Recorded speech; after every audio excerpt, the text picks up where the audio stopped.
अस्सलाम वालेकुम रहमतुल्लाह। एक अमेरिकन थिंक टैंक जिसने पाकिस्तान पे बहुत ज़्यादा तवज्जो दी, क्योंकि इन्हें हमेशा से डर रहा कि जो मुल्क रशिया जैसी सुपर पावर को तबाह कर सकता है अफ़गानिस्तान में घुस के, वो हमारे साथ भी कोई डुअल पॉलिसी कर सकता है और हो सकता है कि वो हमें भी तबाह कर दे अगर इसके स्टेक होल्डर्स या people who are at the helm of affairs उनको हमने ख़रीद भी लिया।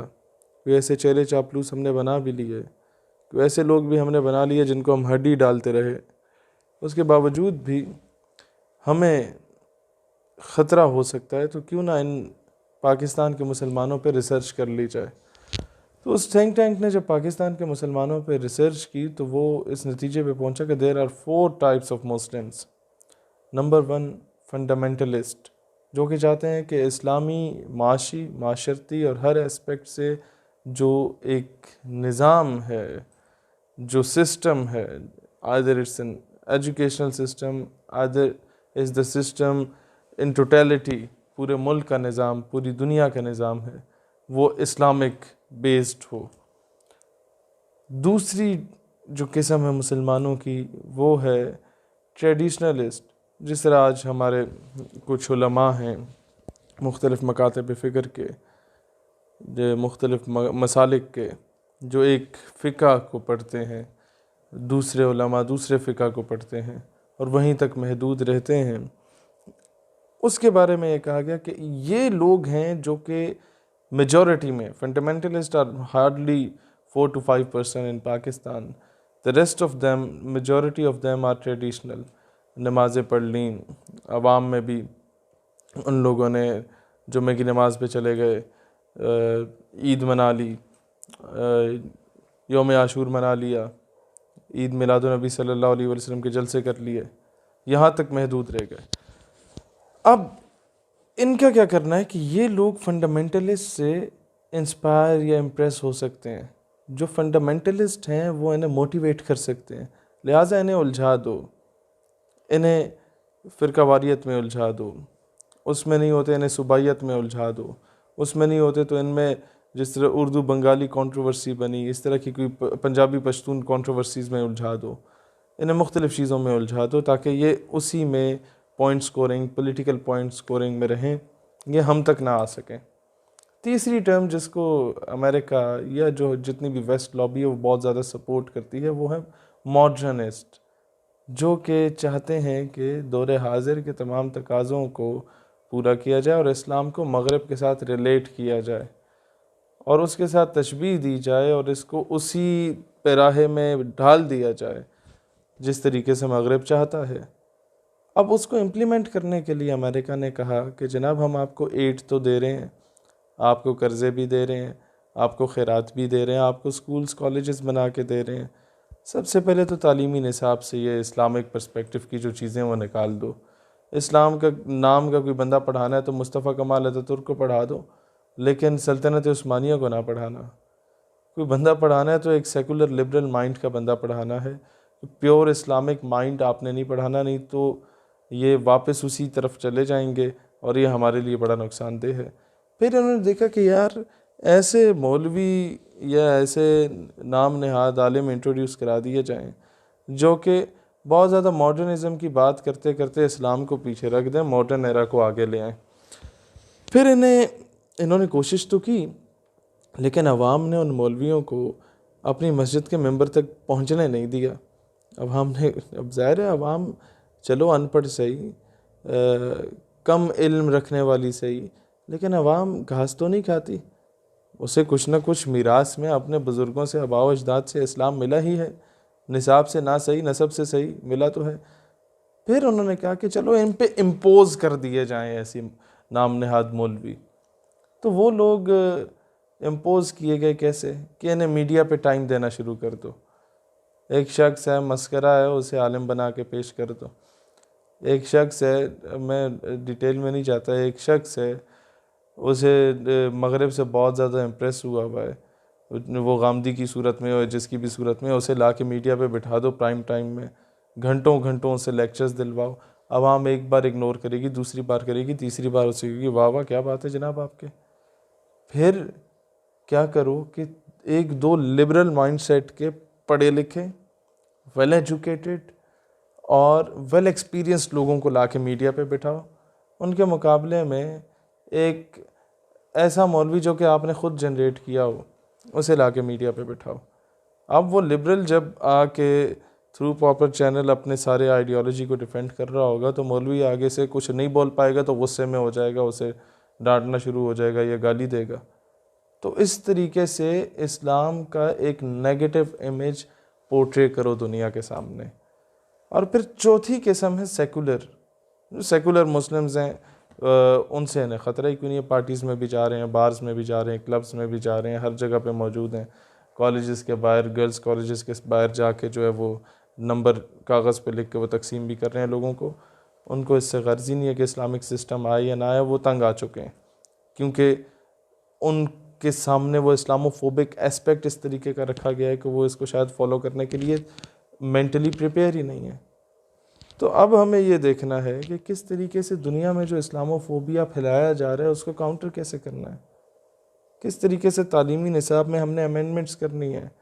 वफाक का कश के मौत से डरता नहीं ज़रा, रूह मोहम्मद इसके बदन से निकाल दो। फ़िक्र अरब को दे के फ़रंगी तख़य्युलात, इस्लाम को हिजाज व यमन से निकाल दो। अगवानियों की गैरत दीन का है ये इलाज, मुल्ला को इनके कोह दमन से निकाल दो। ये सारा काम जो इकबाल ने प्रिडिक्शंस की वो इम्प्लीमेंट हो गया मगरिब की जानिब से। अब उसको काउंटर कैसे करना है। दौरे हाजिर में एक नई टर्मिनोलॉजी इंट्रोड्यूस करा दी गई सूफ़ीज़म की, मॉडर्न सूफ़ीज़म की। और नाउज़ुबिल्लाह ऐसे बदबख्तों को कंपेयर किया जा रहा है दाता अली हजवेरी रहमतुल्लाह अलैह के साथ, ख्वाजा मोइनुद्दीन चिश्ती अजमेरी रहमतुल्लाह अलैह की तरफ, बाबा फजल शाह कल्यामी रहमतुल्लाह अलैह की तरफ, पीर मेहर अली शाह साहब रहमतुल्लाह अलैह की तरफ। और दौरे हाजिर के लोगों को बताया जा रहा है इनकी निस्बत क्योंकि उन लोगों से है, तो ये बड़े पारसा शख्सियात हैं। इकबाल ने हमेशा दौरे हाजिर के ऐसे सूफ़ियों से बहुत बेजार थे। इकबाल ने लिखा था कि तेरी निगाह में मुआज़ात की दुनिया, कि मेरे दादे परदादे ने फूंक मारी जिन उड़ गए, मेरे दादे परदादे ने इस्लाम की खिदमत की। भाई ठीक है, ज़रूर की होगी, but who the hell you are, what are you up to. Iqbal पूछते हैं तेरी निगाह में मुआज़ात की दुनिया, मेरी निगाह में फ़कत हादसात की दुनिया के देखो शाम में क्या हो रहा है, फ़लस्तीन में क्या हो रहा है, बर्मा में क्या हो रहा है, लिबिया में क्या हो रहा है, इटली में क्या हो रहा है, पूरी दुनिया के अंदर मुसलमानों के साथ क्या हो रहा है, अफ़गानिस्तान में क्या हो रहा है, हमारे नॉर्थ वज़ीरिस्तान में क्या हुआ माजी में, हमारे मुख्तलिफ़ एरियाज़ में कश्मीर में क्या हुआ माजी में, किस तरीके से ड्रोन स्ट्राइक्स की गई मुसलमानों पे, और फिर जिन मज़लूम मुसलमानों को शहीद किया गया उनको दहशतगर्द बना के पोर्ट्रे किया गया दुनिया के सामने। जिन मुसलमानों पे जुल्म तशद्दुद के पहाड़ तोड़े गए उन्हीं को एक्सट्रीमिस्ट शो किया गया दुनिया के सामने। क्योंकि दुनिया के बड़े बड़े चैनल्स, फॉक्स न्यूज़ हो गया, BBC हो गया, CNN हो गया, ये सारे किन के नरगे में हैं। कार्टून्स का सबसे बड़ा नेटवर्क डिज्नीलैंड, वो किन के अंडर काम कर रहा है। तो इस तरीके से एक इमेज बिल्डिंग जो लोगों के जहनों में की जाती है, जहन साजी की जाती है, उसका काउंटर कैसे करना है, अपना मीडिया लॉन्च करना है। रिसेंटली प्राइम मिनिस्टर गए मलेशिया या तुर्की में जाके जो उनकी मुलाकातें हुई, उसमें एक बात की गई थी कि जनाब हम लोग एक अपना इस्लामिक चैनल इंट्रोड्यूस कराएंगे जिसमें इस्लाम का एक पॉजिटिव इमेज दुनिया को दिया जाएगा, और जो दुनिया एक इमेज बना के बैठी हुई है उसको काउंटर किस तरह करना है उस पर काम किया जाएगा। मैं समझता हूँ जब तक हमारा अर्तगल टाइप के ड्रामाज जो तुर्की ने लॉन्च किए, इस तरह के ड्रामाज हम लोग नहीं बनाते।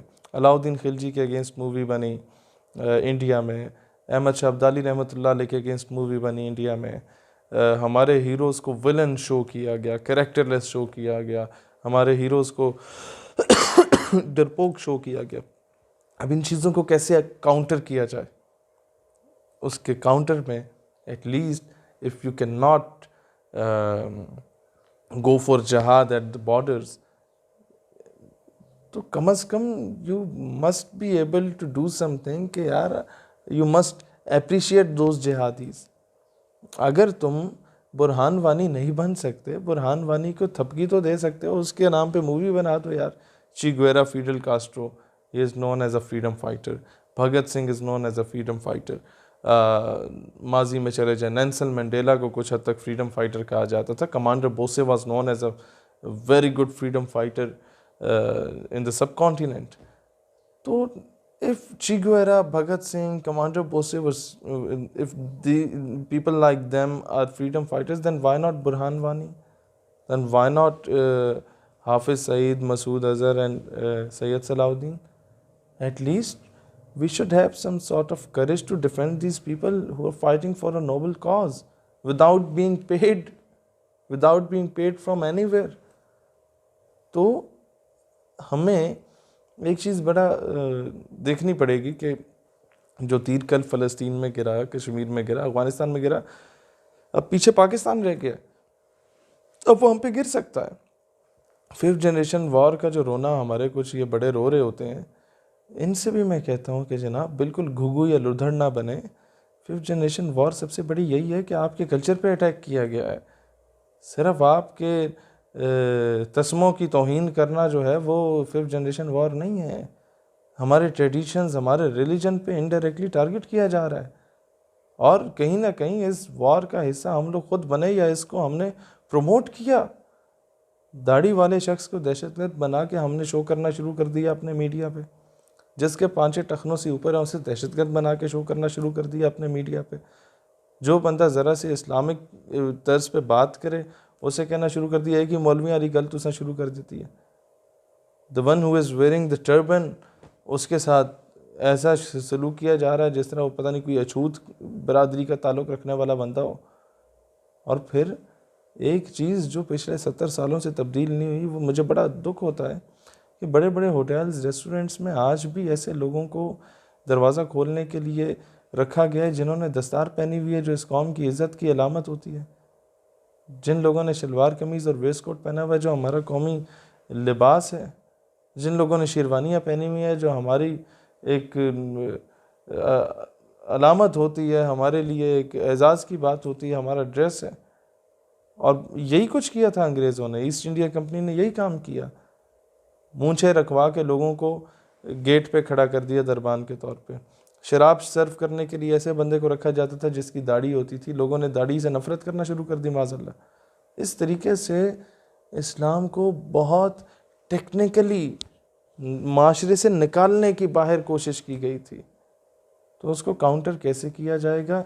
इन्हीं सारी चीज़ों को रिवर्ट करके आपको दाढ़ी को वो इज़्ज़त मकाम देनी पड़ेगी जिसकी दाढ़ी है उसे इज़्ज़त से मिलो।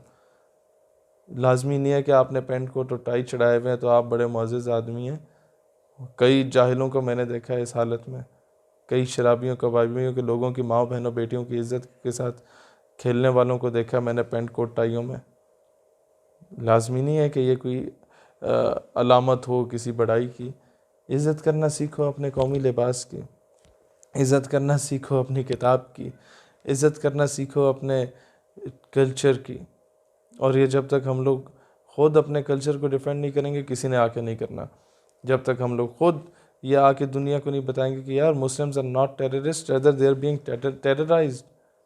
What was done in Iran, what was done in Iraq, what was done in Libya, what was done in Syria, what is being done in Palestine, what is being done in Kashmir, what is being done in Indian occupied Kashmir, what is being done in Hyderabad, Deccan, in Assam, in Telangana, in Junagadh, and in different states of India.